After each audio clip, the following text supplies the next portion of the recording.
karibu hapa kwetu. Sisi tunakupenda, na sisi kama serikali yako pamoja na broad based government hapa Kajiado County tunakukaribisha kwa mikono miwili, maana sisi ni watu wa 2 term. Karibu sana Your Excellency. Pili, nataka kukushukuru sana kwa sababu ya nafasi ambayo umempatia dada yetu Mheshimiwa Judy Pareno. Sisi kama wamama wa Maasai, today again a ceiling has been broken by your government when it comes to women empowerment in the Maasai community.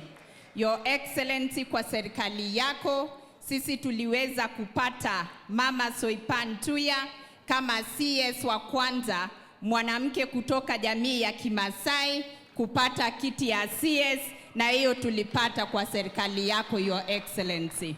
Leo tena tuko hapa kusherehekea kwa sababu dada yetu Pareno amepasua hiyo ceiling tena kupitia kwa serikali yako, na leo sisi kama kina mama wa Kimasai tuna kila sababu ya kushukuru, tuna kila sababu ya kuunga mkono serikali yako, na tuna kila sababu ya kukushukuru na kumshukuru Mungu kwa sababu kwa mara ya kwanza tumepata viongozi kwa nyanja za juu kama sisi jamii ya Kimasai. Your Excellency, tumeshukuru sana. Tunasema Mungu akubariki.